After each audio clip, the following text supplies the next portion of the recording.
Hey, fight fans, welcome back to Carlo Prusa MMA. Today I am with top mixed martial arts prospect. He is the 10-2 Mr. Justice Torres, getting ready. Big Fury FC 100 contest just in about a month away in January. Justice, how's it going, my friend? You get some training done tonight?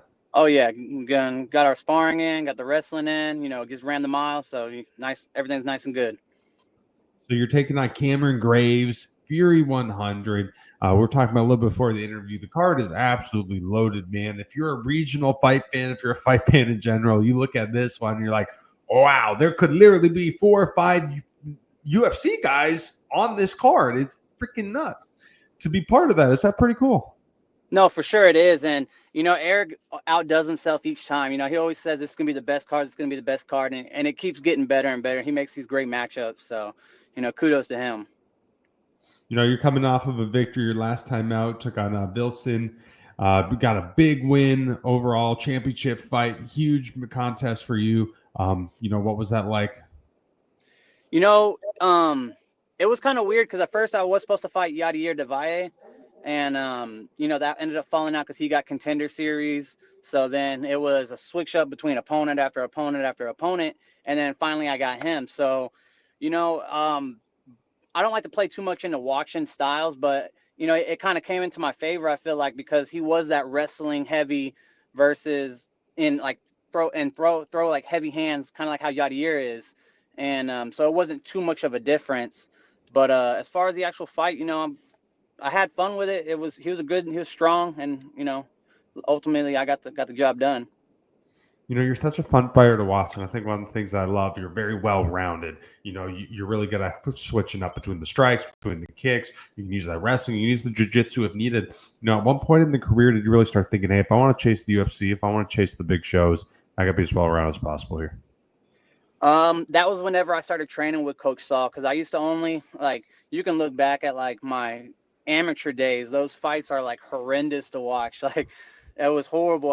The only time I would throw a strike would be if I could get my hands on you and get you to the ground, and gaining confidence throughout the years. Training with Coach Saul, having him teach me different striking techniques, and then now even being at with even whenever I was, training with Adrian Yanez after Coach Saul passed, he was even teaching me some things. So, I always have to give props to everybody who's helped me along the way. And then now I got the coaches here at 4 Ounce that are constantly like just instilling different techniques to me to help me a well-rounded fighter. A couple guys from that area have told me, what they thought of Saul Solis, what he has done for them, obviously the tragic passing, but, what does he mean for guys in your area in Houston? I mean, I think everyone just looks at him as like they say the OG of Texas MMA, of Houston MMA. Like he kind of like paved the way, and he was a hard ass that would but he was such a good coach, and he definitely like always led us in the right direction, and everyone looked up to him. That's for sure.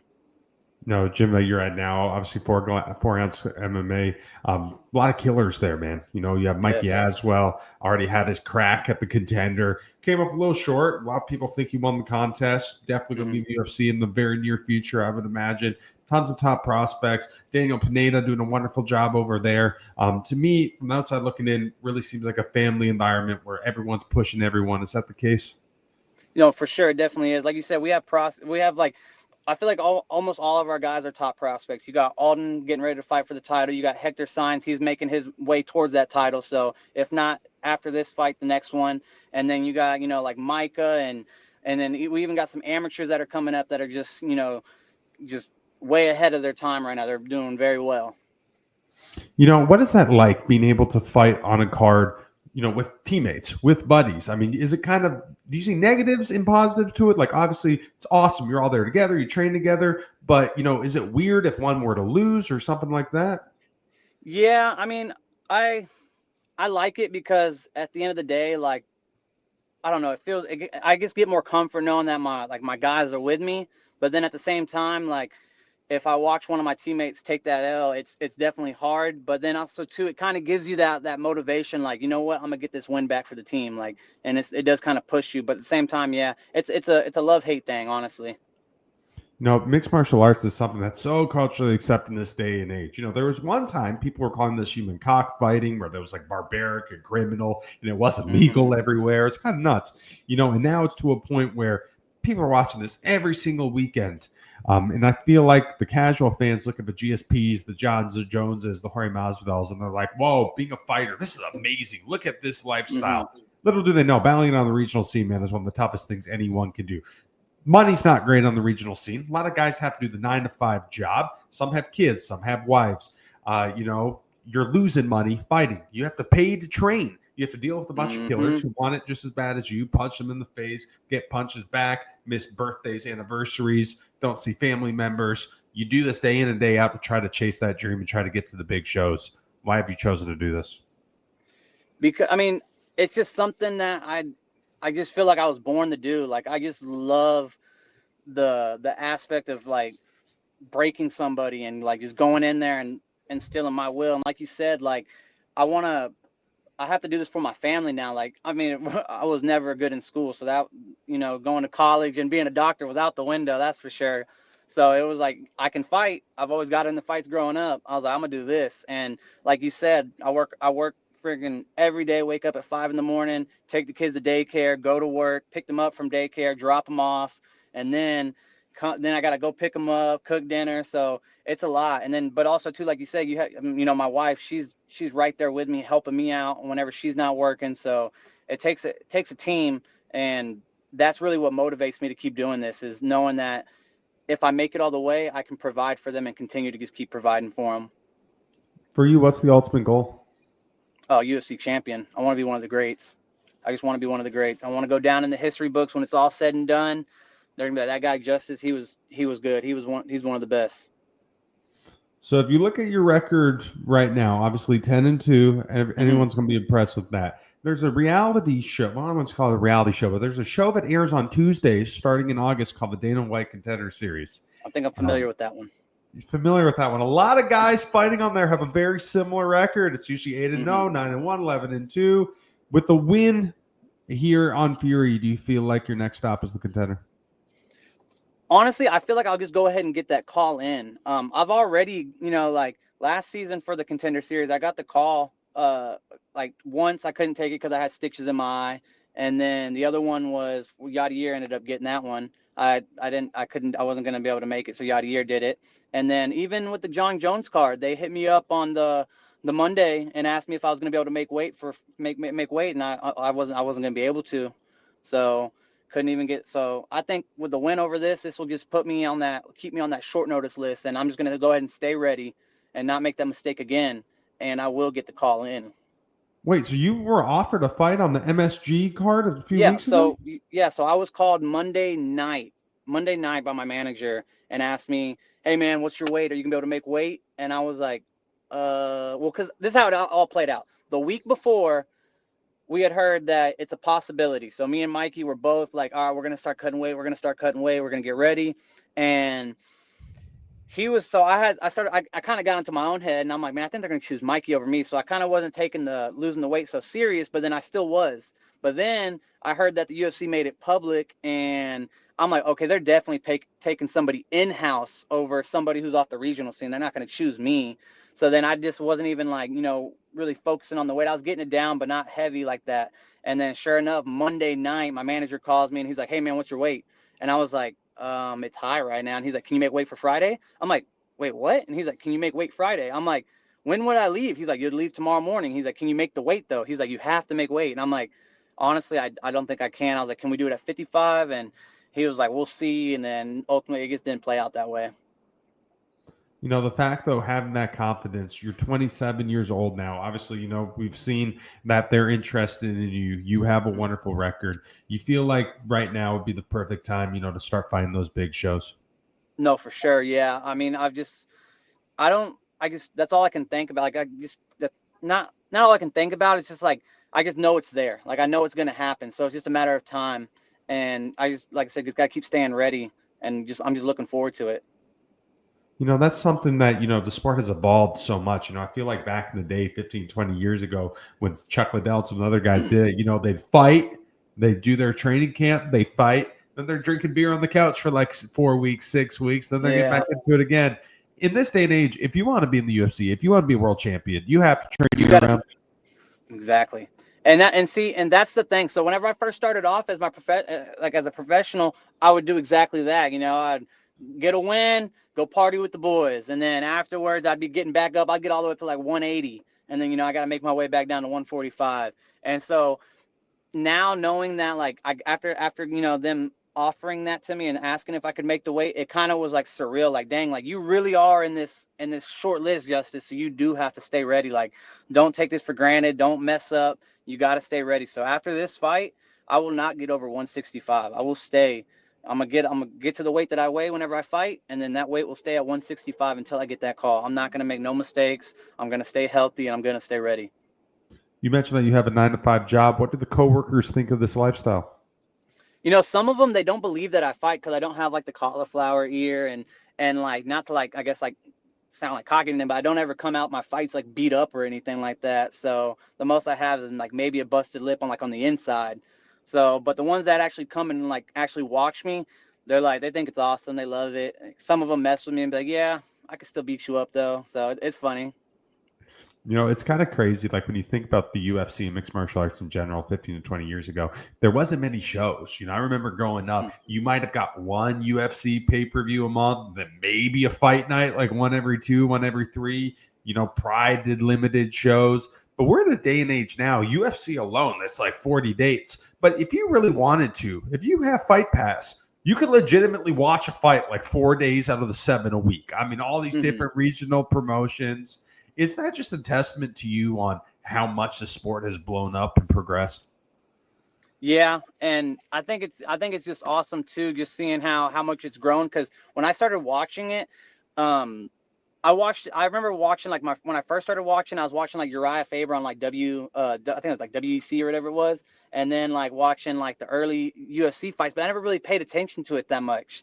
And then finally, like, my brother kind of told me, was like, cause I used to be real big into wrestling, and so then he told me, he's like, bro, this stuff is fake. And I'm like, what? No, it's not. And he's like, this is the real stuff. And he put me on. It's like I said, I got into it, and then I started watching it more and more when I got into high school. And that's whenever, like, yeah, just seeing each year, it's just been growing and growing and growing, and seeing that you can really make a career out of it, and you can really provide, like, literally like the story of Conor McGregor, like going from nothing to what he is now. So that's where, like, it kind of, like, that's whenever it really, like, it switched for me, where I was like, this will be something that I can do, and I can do this for my family one day. Speaking of Conor McGregor, he really revolutionized the sport. Obviously his striking amazing, his talent amazing, but trash talking everything. He really introduced entertainment and personality. Now you have guys who they're straight up people they're not. They're putting on facades, characters, gimmicks, whatever you want to call. Why? Because they know that's what you have to do to get the belts. That's why you get money. That's how you're going to become a very big name in a very short period of time.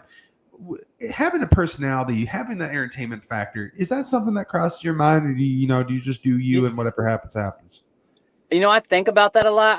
I don't necessarily think like I need to figure out a character and stuff. I think I'm gonna just be me.